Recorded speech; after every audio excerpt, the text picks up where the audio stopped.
Hey everyone, welcome back. Glad you could be here. Let's jump right into things. Got some mail, got 2 postcards.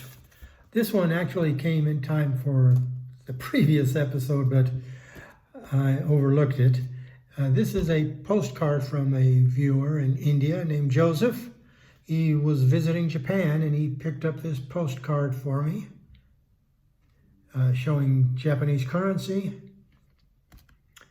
And it has a couple of Japanese stamps, oddly enough. The stamp on the left shows a monument at Cape Soya, and the other one is a landscape in the city of Hokkaido. So thank you, Joseph. I appreciate the postcard. Then I have another one from Ukraine. This came from Alexei, and he's probably wondering if I was ever going to acknowledge getting it because it took so long. It's dated March 24th, and I got it just a couple of days ago. This is March? This is May 12th. I got it on probably the 9th, I guess. So about a month and a half to get here from Ukraine. And these, I got 2 stamps. They're the same stamp, and it's one stamp with a Tet Besh design. This depicts the theater, the drama theater in Mariupol, and that was the victim of the target of a bomb attack by the Russians during this war. 2 bombs, in fact. And this half of the stamp depicts that. And it is a textured surface. There are steel particles embedded in the image, and you can feel it. It feels like Braille. And taking a look at the front of the postcard again, you'll see that this is a picture of the burned out theater now with a child standing in front of it. So thank you very much, Alexei. And then I had another package, but it wasn't from the mail. It was a special delivery, delivered in person from my daughter. My daughter came to visit, and I just had her pick up a couple of things off of Amazon for me, for her to bring with her. And it's just stuff for mounting stamps. I got a package of this thin construction paper, but in black to make backgrounds for my larger souvenir sheets or larger blocks of stamps that will go on my album pages. And then also I picked up some more of these. Remember I told you about the Mylar sleeves that are used for comic books. That's these things called Mylites 2. I was all out of those, but I still have some larger blocks and souvenir sheets, so I just ordered some more. And I really love these because Mylar is a perfect archival material. There's no chemicals to react with the stamps. There's no off-gassing, so no chemicals will react. In fact, it's used by professional archivists and the Library of Congress. So, like I said, these are meant for storing comic books like this, which I'll get to in just a moment. And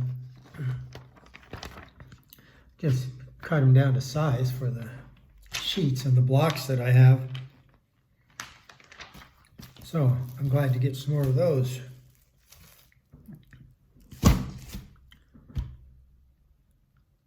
And then, like I said, I'll get to this.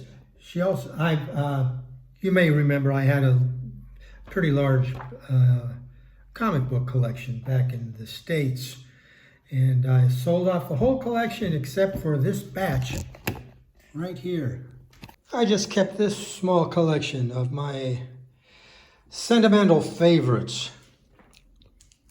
This stack are all 12-cent Action Comics.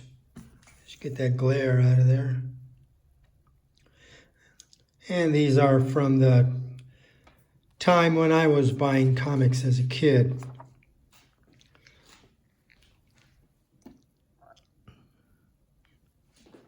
This one's actually a little earlier. This is from March 1962, which means it came out in December of 61. But like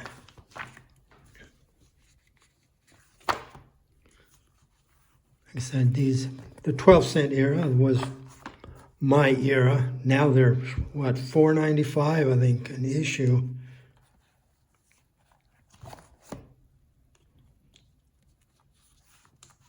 And you might wonder, well, Action Comics, Superman, why not, why did you say Superman instead? Well, just kind of a historic reason. His Action Comics was where Superman started. And Action Comics always seemed to have a little more, it appealed to me more. They had slightly different stories. They were more high stakes, more, bigger consequences involved in the stories, more serious, I guess you could say, whereas Superman tended to be more, I don't want to say lighthearted, but more lighter fare, yeah. You would see more interaction with Jimmy Olsen and Lois Lane.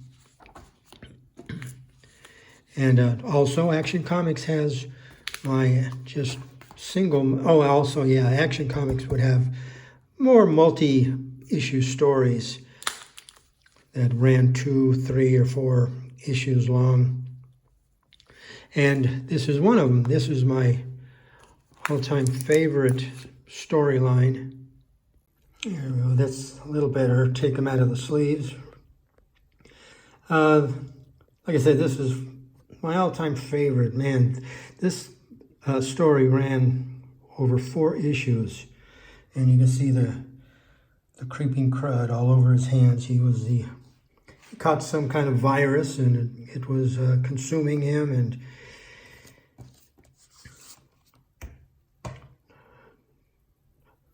no cure was found.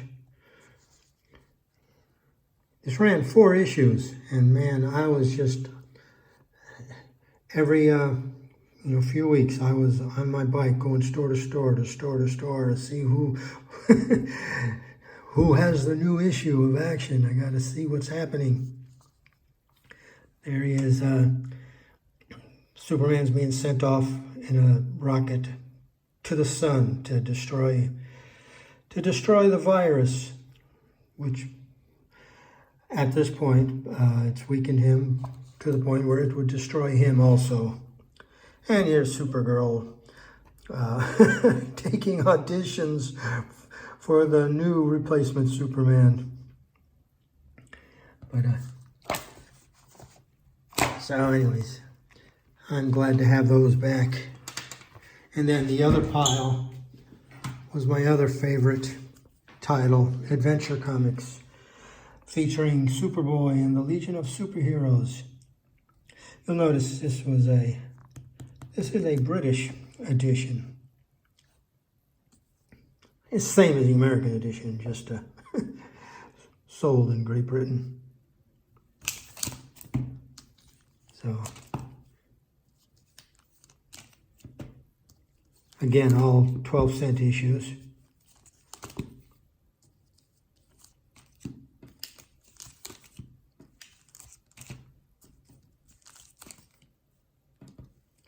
Anyways, enough of that. But But this is a stamp program, is it not?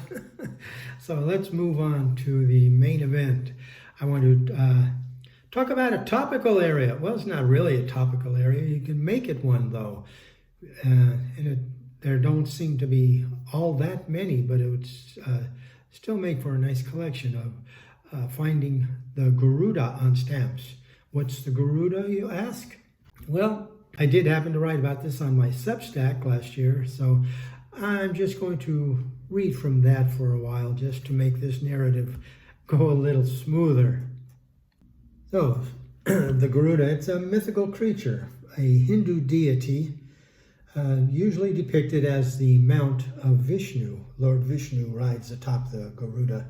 The Garuda also figures into Buddhism and Jainism. And the Garuda has the power to travel swiftly anywhere and is the enemy of every serpent. Besides Thailand, the Garuda appears in the mythology of other Asian countries, such as Cambodia, Indonesia, Laos, and Mongolia. In fact, the Garuda is the main design element of the coat of arms of Indonesia, seen here. India also utilizes it on the insignia of the Brigade of the Guards, shown here. And the Garuda has also been adopted in more stylized designs in commercial logos, such as for Indonesian Airlines. And these various Asian countries have also incorporated the Garuda into their stamp designs. For instance, here's an airmail set from Cambodia. And I'll show you a close-up here of one of them, C11. And it shows the Garuda with a letter in its beak, signifying that this is an airmail stamp. Indonesia used it for an express mail stamp in 1967. And Laos put out this stamp in 1962. Here's a really neat looking one from Mongolia from 2012, and showing Garuda, the enemy of all serpents, with a serpent in its beak.